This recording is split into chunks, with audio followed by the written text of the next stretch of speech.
Salarah Starre is a UK-based advanced law of attraction teacher trainer, coach, public speaker, and leading wellness expert. She will share life-changing wisdom about the law of attraction and how you can use this powerful universal law to build a foundation for bigger and bolder manifesting results. It is time to create the life you deserve, and with Salarah's help, you will.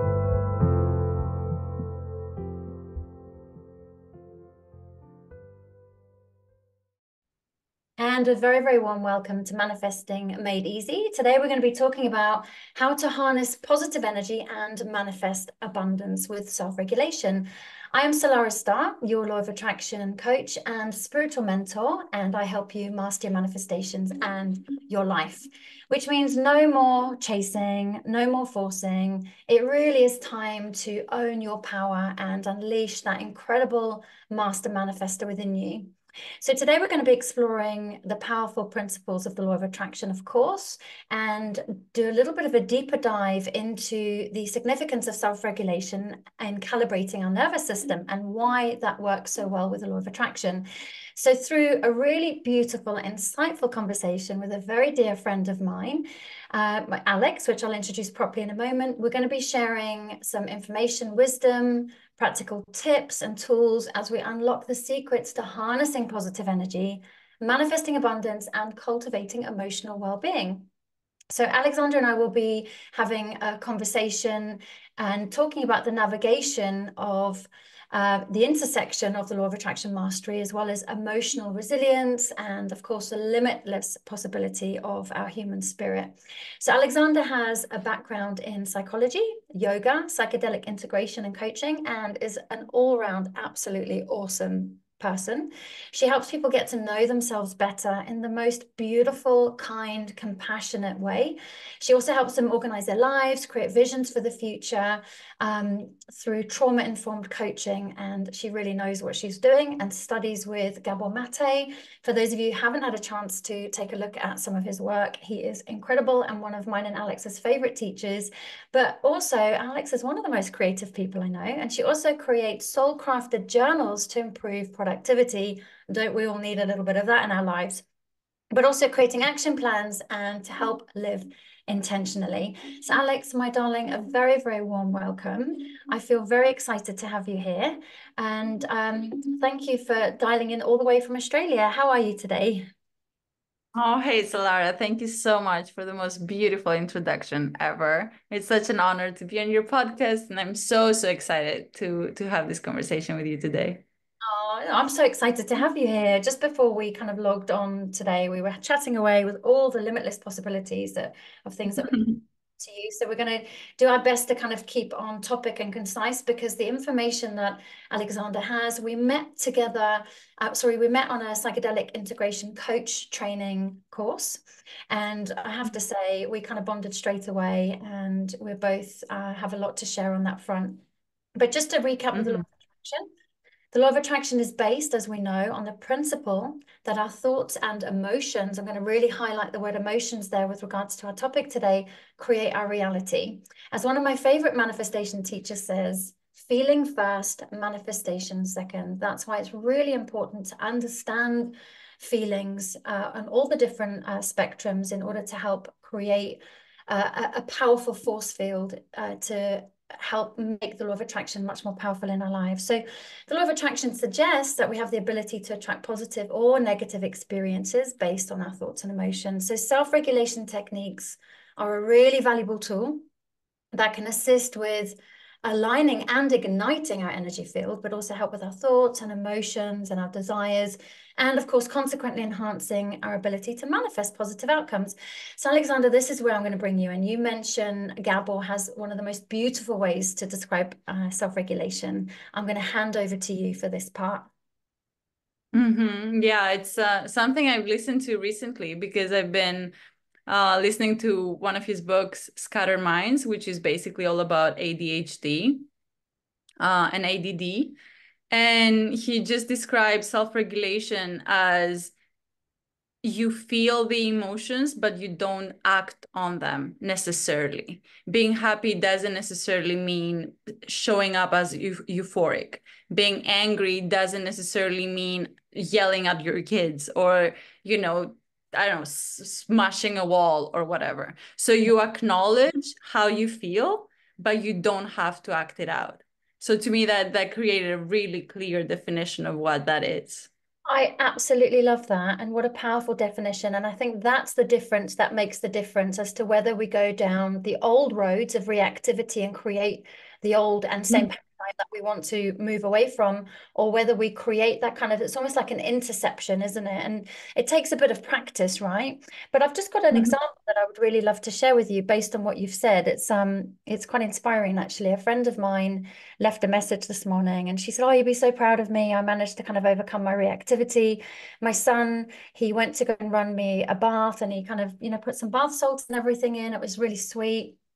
But the bath overran and created the most horrendous flooding in the house.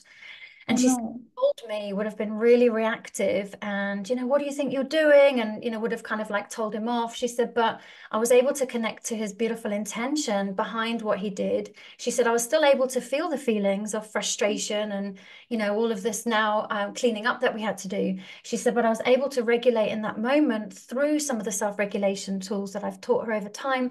And she was able to come to him with love. And that is helping her heal her relationship with him, where it has been a little bit reactive in the past. Yeah. How powerful is that? That's it. That's it. And Gabor also talks about how failure of internal regulation is when you do act automatically without catching yourself. It's as if someone pressed a button and you react. So it's the opposite of acting purposely. It's practically being dependent on the circumstance or on external stimuli. So yeah, that was a perfect example of what it is. Like, oh, I would have normally done that, but I'm gonna acknowledge his intention and act differently. And I think that takes, like, you know, kind of cultivating awareness and, you know, wanting to create closer bonds and wanting to, a lot of people, you know, when it comes to law of attraction, want to get, you know, use the law of attraction to create closer connections and attract love and abundance. And of course, we can't really do that unless we learn to self-regulate. Now, we will come to some different techniques, but I think it's really important to realize, to state more than anything before we go into the techniques themselves, that they are so effective in influencing, so that word sounds weird today, the law of attraction, you know, as they really do impact on a very physical level. So this is a bit of the science stuff, the nervous system, you know, which in turn then completely affects our energy field. So when our nervous system is in a positive space, we're in that kind of relaxed parasympathetic nervous system and we're regulated, we raise our vibration and we expand our energy field. And this contributes to a more harmonious and positive interaction with the universe. And I know that this is something that's particularly you know, of interest to you too. And we did do a course, didn't we? Do you want to share what we shared before we came on the live recording with the session we had? Yeah, so we talked a lot about the difference between being in a sympathetic and parasympathetic nervous system state, basically, because often the sympathetic is more of the fight or flight response and the parasympathetic is the rest and digest, you know, when we relax, when we restore, when we recover. And because of the stress we go through on our day-to-day lives now, with the speed of life and the amount of information we consume and the amount of tasks we have to deal with every day, most of us are kind of stuck in this sympathetic state. Our nervous system is constantly fighting threats as if a bear is actually attacking us, but it's not. Even looking at our inbox, going through our email creates that anxiety. So we do need to cultivate and practice on a day-to-day, like those practices that will bring us back to balance, back to that recover parasympathetic state, basically. So some of it, yes.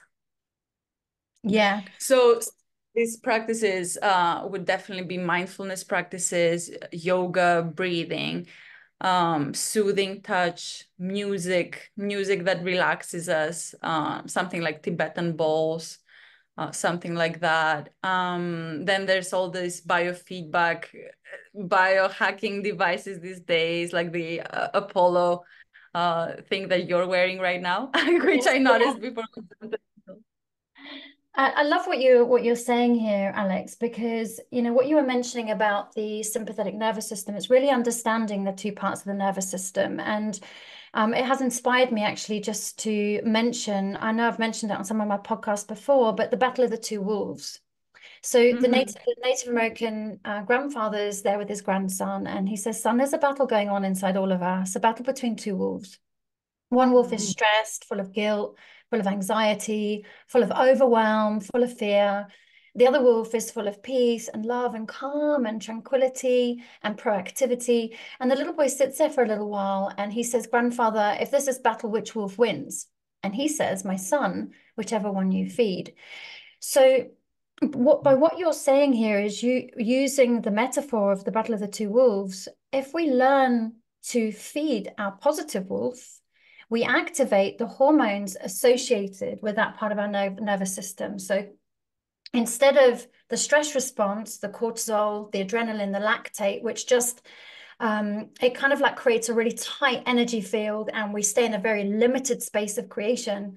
Whereas if we are activating the parasympathetic nervous system, we've got the dopamine, we've got the serotonin, we've got the oxytocin. I know there's one more. Oh, can you remind, do you know which one that is? I think that's yeah, that has never been our favorite subject, has it? No. There's endorphins as well. Exactly. Endorphins are good guys as well. We get them after working out and yes. And getting some. What I love about the work you do, Alex, is you help people to, practically implement these tools. So you were touching on some of the powerful tools. I'm wondering if we can just maybe take a little bit of a deeper dive into 2 or 3 of them, because I think there's so many out there, aren't there?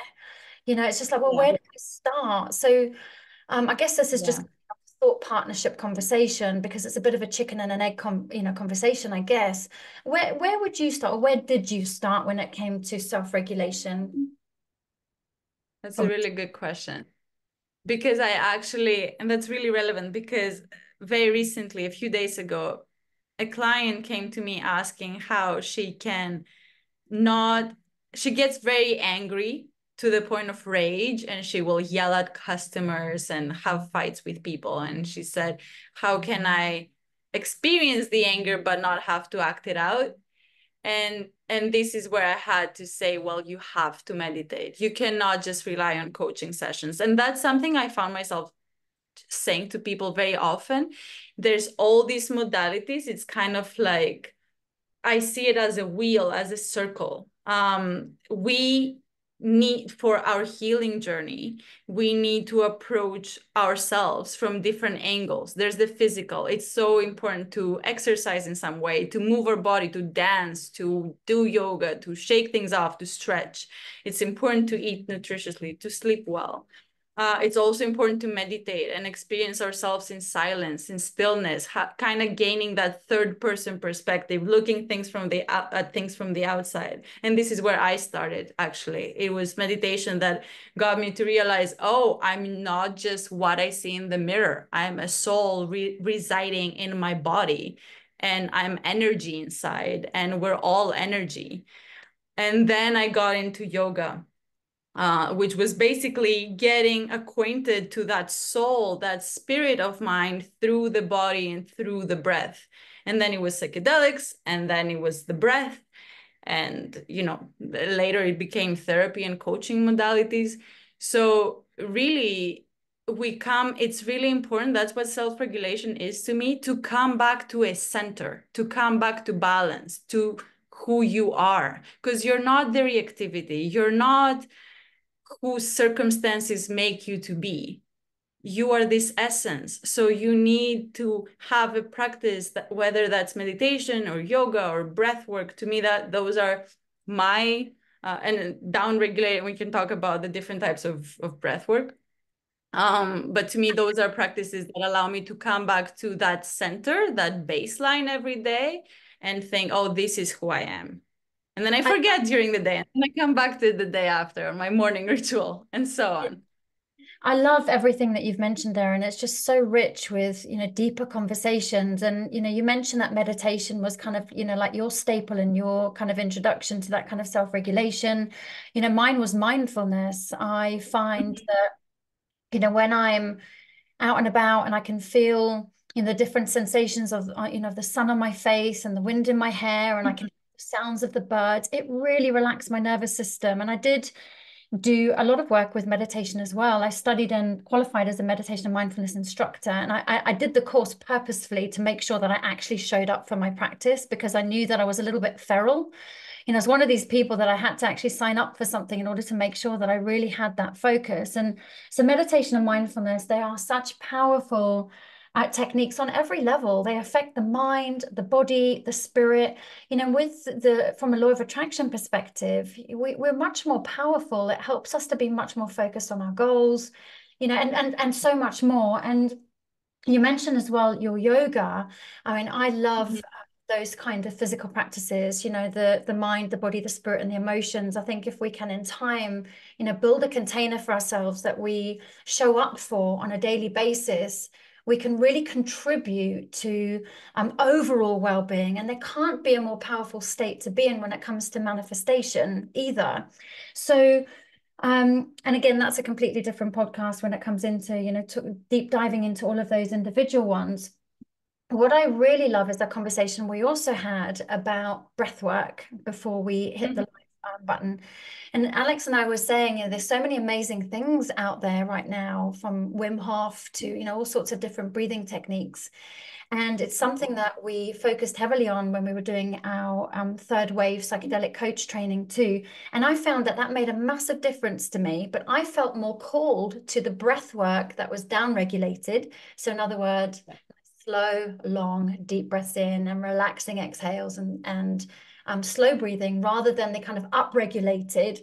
So I guess it's really just a case of exploration, Alex, would you say, and really getting to know what feels right for you, and, what leaves you feeling energized and more positive. Because I guess one size doesn't really fit all, does it, when it comes to this? Yeah, absolutely. I think there are different types of breath work for different purposes. I see the dynamic holotropic type breath work to be, especially for people who don't want to try psychedelics, they find that scary, to experience altered states of consciousness naturally, because we can produce DMT naturally. We can access these states naturally, maybe not in such heightened state, but amplified basically, but we can still go very deep within our psyche through breath work. But for people, but that's not the practical really thing to do. It can really get you high, or pranayama, as we would do in a yoga training. It's like many types of breath work, for example. But for day to day, if someone, for example, feels very stressed on a day to day, if they breathe their breathing is very shallow, they wake up with anxiety, their work is very stressful, then that kind of breath work might make it a lot more. So they need to down regulate instead. So that would be something like box breathing, inhale for 4, hold the breath for 4, exhale for 4, hold for 4. And people could also experiment with different counts, say inhale for 4, exhale for 6. You don't have to hold. Inhale for 3, exhale for 7, inhale for 4, exhale for 5. You can play with it and see what feels good to you, but just consciously exhale, especially the exhalation normally needs to be a bit longer than the inhalation. And that is a calming breath, just to come back into a more regulated state of being. And I found that so helpful. I mean, I've got this app, which Third Wave recommended. I don't know if you've got it as well. It's the Othership app. Right, yeah, love it. Oh my God, it is one of my favorite breathwork apps of all time. Features on there are just absolutely fantastic. But there's this one particular one, many of the listeners know that it's been a really tricky navigation over the last couple of months with my daughter's partner, passing away. And, I've really had to call upon a lot of my self-care and self-regulation techniques. But I didn't have capacity to go into this big, massive container and, do this huge breath work, just because my nervous system felt like it was pretty fried. So I needed a quick go-to in those moments when I was feeling overwhelmed or I was feeling anxious, because trying to fit something bigger into something that already felt quite overwhelming, which is something that I wouldn't mind picking your brains on in a moment, it just felt too much. So there's this one particular one on there. It's a down-regulated breath work, and it's only 4 minutes. And I tell you what, when I was in this heightened state and I felt completely overwhelmed and everything felt like it was coming crashing in on me and my anxiety felt like fever pitch, 4 minutes breathing for the count of 6 counts in, 6 counts hold. I can't remember exactly what it is, but something like that. 8 counts breathing out, 2 counts, etc., etc. The box breathing, but you play with the amount of counts that you have. I felt completely different afterwards. And even though I've been doing this for, so many years, it never ceases to amaze me just how these techniques can bring us from going into that cortisol, that adrenaline, that lactate, that flooding of those negative hormones into our system, into completely self-regulated in such a short space of time. Which brings me on to asking the question, I know that you coach many people, you do a lot of trauma-informed work too. What would you say to somebody who they are completely overwhelmed with their routine, thinking about bringing anything extra in is just completely overwhelming? I always, kind of go along the third wave, start low, go slow type thing. What is it that you advise your clients, if they want to start bringing in self-regulation techniques, but they already feel at full capacity, what would your advice to them be? I always start with physical health. If your physical health, sleep especially, I always start with sleep. If your physical health is not taken care of, nothing is gonna stick on top. We can't talk productivity and organization and tips and tricks and even like trauma healing. If you're not sleeping enough, or if you're not actually restoring during sleep, if you wake up all the time, if you wake up in the middle of the night and you can't go back to sleep, that is the first thing people need to take care of.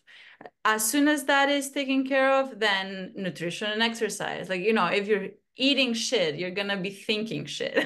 And I'm not saying you have pizza ever. Of course you can, like, I splurge during the weekends. I don't feel like my life is restricted. But when I have at least 5 days when I know I'm gonna get my movement in, I know I'm gonna eat the more or less right macros, my body and my mind feel like they function better. And that I don't know anyone who does the opposite and is still happy and healthy. Like, that's why diet and exercise are talked about all the time, but sleep is not talked about as much, and I feel like it's as important, if not more important, than the rest. Do you think, again, and it's really interesting because as you're talking, I'm getting quite excited over here, actually. I'm thinking, oh my God, there's just so much I'd like to talk about. Do you think that's I know. like what you fuel your body with affects your sleep? But the reason why I ask you that is, some of the listeners know that, in 2015, I got diagnosed with an autoimmune disease. Everything you say, we could do a whole show on nutrition and the law of attraction for sure, because everything I was putting into my body was basically really activating my sympathetic nervous system, because my body was struggling to process it. I wasn't eating very well. I was, on a diet which was just basically, just to keep me alive rather than thriving more than anything. And it wasn't until I started to do a lot of work around the fuel I was putting into my body, which was then helping my nervous system to relax because it wasn't having to fight so hard. Like a lot of the sugar was making my adrenals crash, and wheat at that point was making me feel very, very tired and very, very sluggish and gave me horrendous brain fog. And because my body had to work extra hard because it was not able to process the food as much, it was attributing and adding to my lack of sleep, my anxiety disorder. So I started noticing that when I started cleaning up that, my sleep started to improve. So I think it's kind of like all of these things, we have to work with them a little bit in tandem, don't you think? It's such an interesting conversation. Oh, absolutely. It's not, I had a friend who used to say, because he's a coach, like a PT, a personal trainer. And many of his clients would say, when I get my emotional health basically together, I will start focusing on my health. And when I will, get my health together, I will start. And he was like, you need to work on everything all at once. And Yes. that's how, that's how everything is taken care of. Yes. It's not when this, then that. It's like when you're working on yourself, for sure, everything you're saying is so, for sure, what we eat affects us massively. I mean, we make something exogenous, external, part of ourselves. Of course, it's going to affect us. It's the Yeah. same with taking antibiotics or putting like natural versus non-natural creams on our face. And many people will be very specific about that, like, oh, I don't want any chemicals on my, I don't know, face cream. But then what are you eating? That's Because right. you are in your body through, I don't know, soft drinks or whatever. So for sure, sugar is worse than, Oh my probably God. the worst. I had a massive sugar addiction actually, and I love chocolate. I do have a 70% sugar, and I just love it. It's just one of my things. But periodically, I'll kind of say to myself, right, I'm just going to go 3 days without it, not to punish myself, not to, but just to show that actually, I do have the willpower, I do have the determination. And I did it recently. I was like, right, I'm not going to have chocolate for 3 days. And in the past, it was like, oh my God, but it was like it's learning to apply resistance to the things that aren't necessarily helping. And again, I could go on a massive, we could just spend hours here. And I'd love to have you back on, Alex, at some point, because a lot of the stuff that you're touching on, like with the nutrition, it does affect our energy field. And of course, when we are feeling tired, when we're feeling sluggish, when we're feeling brain fog, we're adding to the pressure on our sympathetic nervous system just through what we are, digesting. That it can make the navigation of activating the law of attraction or activating our energy field to higher vibrational frequencies very, very challenging. So when it comes to the law of attraction, there's so many. It's not just about the affirmations. It's not just about the visualizations. There is so much more to it.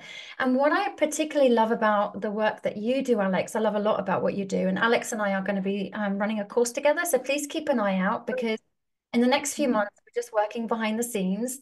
We're going to be sharing a little bit more about an 8-week container that to help with all of the stuff that we're talking about on here and so much more. I'll leave it there for now, just as we're building, just kind of just adding that as a side note. I think it's oh, I've lost my trail of thought now. That's lovely, isn't it? Yeah, but it's so important. Like, predominantly, you're here listening to this because you want to know how to become a master manifester. And like I said, it's not about the affirmations, visualizations. It's more, there's so much more to it. And what I love about what Alex has brought in today, it's your mental health, it's your emotional well-being, it's your physical well-being. And it's there's one more, what was the other one? And it's your spiritual essence, whatever that might be. So we do need to make sure that we visit all these camps, but it can feel overwhelming to start with. But I think a lot of the time we kind of intuitively know, okay, well, yeah, what Salarah, what Alex has said today about, yeah, okay, I need to look at my nutrition, or yeah, what Alex and Salarah said today about, yeah, maybe, I'm not giving myself that time to regulate my nervous system, and maybe breath work would do me good. So it's just about choosing one thing and running with that, rather than trying to do everything at once, becoming overwhelmed, and then feeling like you failed at it. Is that something that you would agree with, or want to add anything to that, Alex? Yeah, absolutely. And actually, of course, it might sound overwhelming. So start low and go slow, as we say with psychedelics and microdosing, but it really applies to everything. One thing at a time, 1% better every day, as James Clear says, and I also coach people on. Or how can you be 1% better by the time of our next call next week? What can you do this week? Feel like you've done 1% progress. Yes. It doesn't have massive. Even during our meditation, during grounding, it's like take a breath and ground 1% more than the moment before. Just a tiny bit more present. That's all. That's all I need. You've done it, great. Then just and sit again, here, meditate here. So important. A dear friend of mine, she's been on a weight loss journey, and she's done incredibly well, but she found that she'd hit a little bit of a wall. She was doing this amazing intermittent fasting, which I'm a great fan of, by the way. And, you know, she was kind of like really running with it before Christmas, because Christmas hits and everybody seems to get a little bit, you know, out of sync with, you know, their routines, etc., etc. And she just said to me, she said, I just cannot get back on track no matter what I do. And I said to her, I said, well, the thing is, because you were doing so well with your intermittent fasting and you were able, you know, to, in a very healthy way, by the way, this is by no means any advice. You need to do a huge amount of your own research on this subject, which she did do. And because she had done so extremely well, and she was able to have, you know, fastings up to sometimes 20 hours, maybe a little bit more, not every day, because she wouldn't have been eating anything at all at sometimes, but she'd really managed to do well on this side. And then all of a sudden it dropped, and, you know, she found that she was starting to feel down about herself. So I said to her, with regards to one of the techniques I use, and again, it's like we say, start low, go slow. Well, we learned that saying from Third Wave, and it applies to so many things, is I said, just if you can, just give yourself 15 minutes of resisting having that chocolate bar, or give yourself that 15 minutes to half an hour of saying, I'm just going to fast for an extra 15 minutes and then I can have my lunch. And what she did is she started to introduce it in 30-minute segments.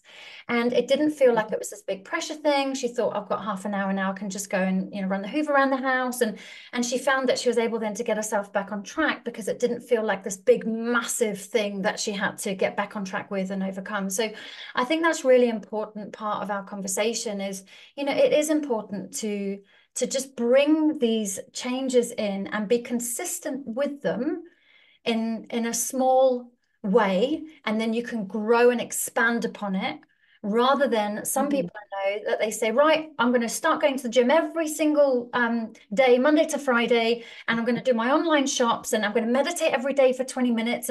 And basically they just end up feeling massively overwhelmed, and then they don't do anything.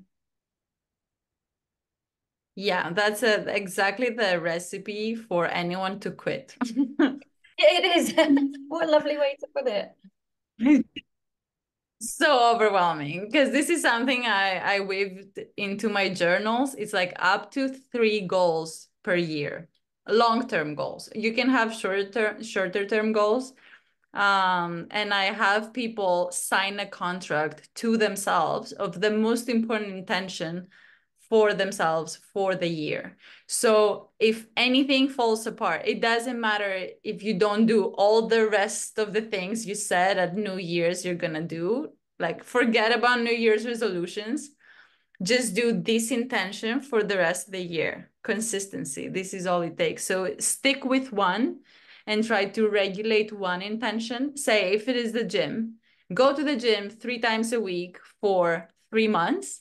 And if that's working out, of course you can miss a day or two every now and then. But once you feel like that's now a habit, you can start with a second intention. Yeah. But don't try to do everything all at once.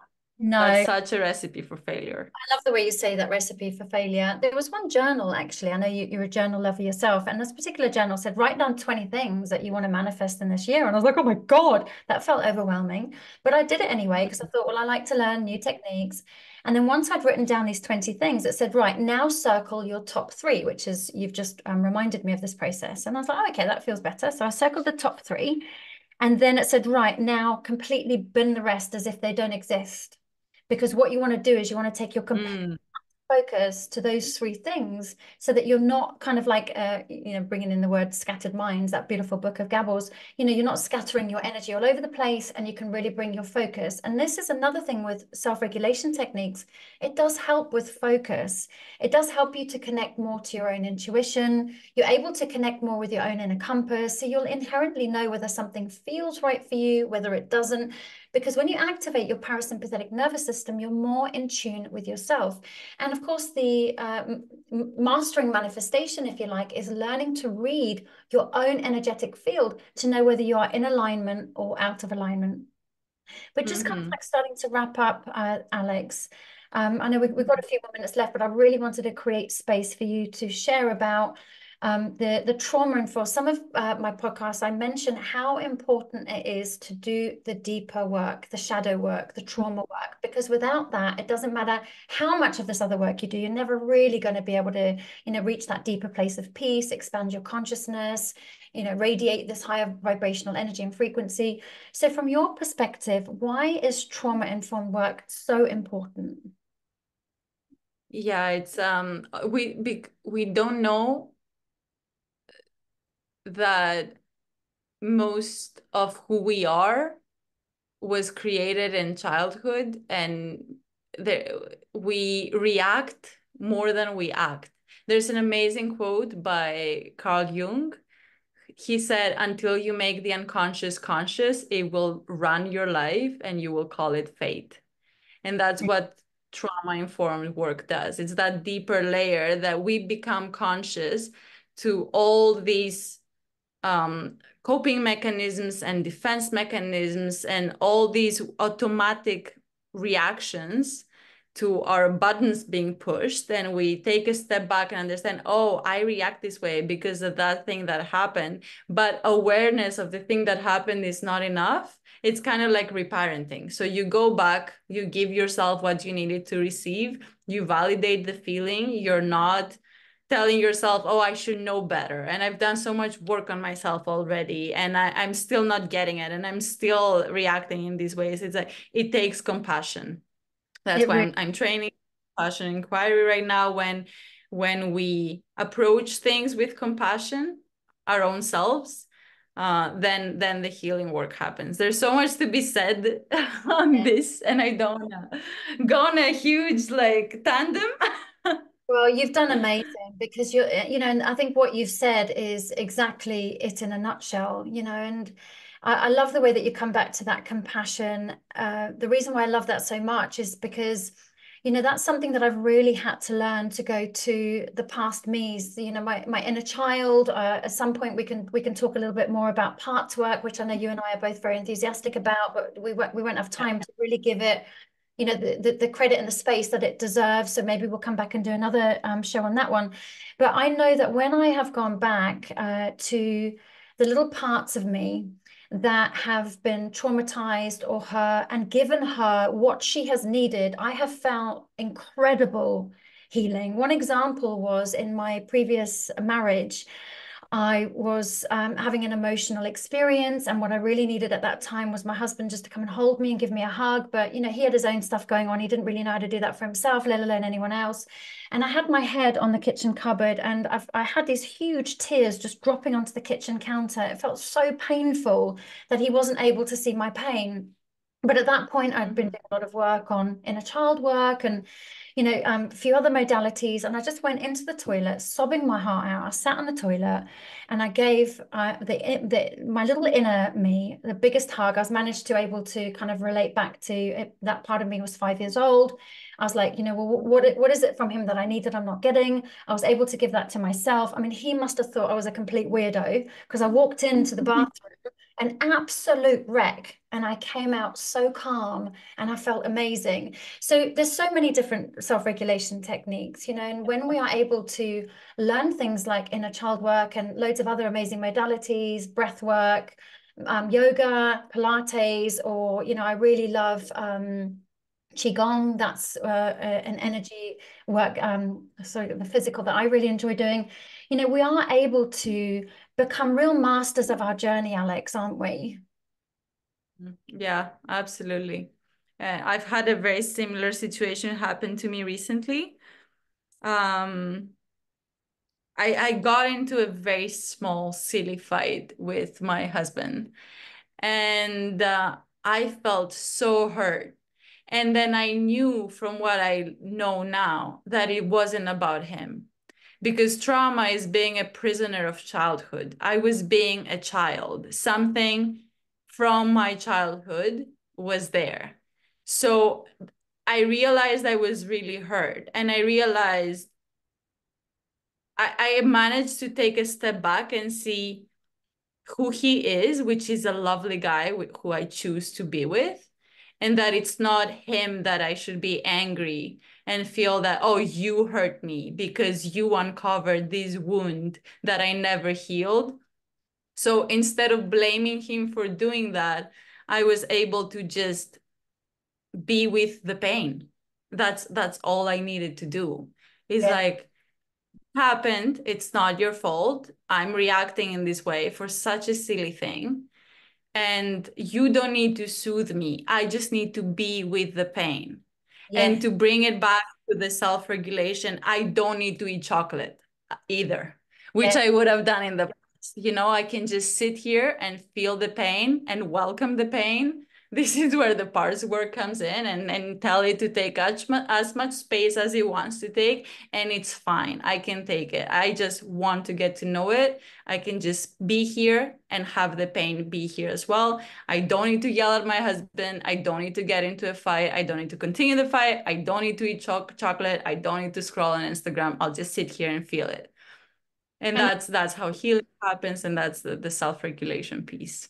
And again, I love it because it's when you feel, you heal. And I didn't really understand what that meant until I started to allow myself really be present with these feelings and with this pain. I mean, I'm an EFT practitioner. So over the years in my coaching practice, I've used emotional freedom technique to help a lot of my clients overcome emotional blocks and, you know, kind of like tap into the real reason why they might be doing things, and had amazing results as a result of it.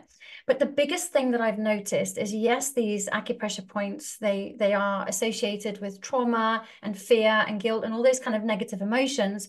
But what every single person has said is that they haven't tried to run away from the pain, because what EFT does is it helps them to feel it and talk about it in an open container where they can express it in a way that's not trying to make it go away. It just goes away on its own. So that's another technique. Some people, it works for some, it doesn't work for others.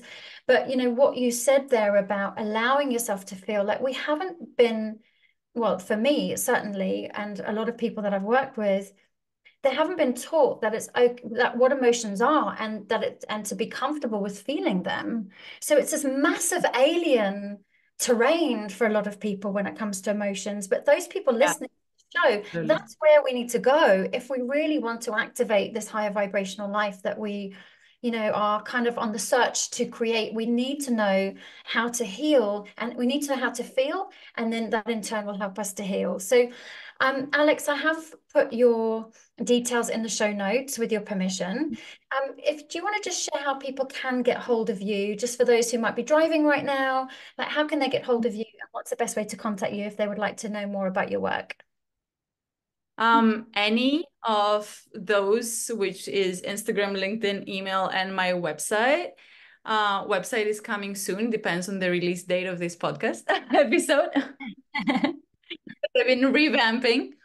But I think the easiest way to connect with me is through Instagram, which is the Alex Experience, because I don't claim to know everything in this world.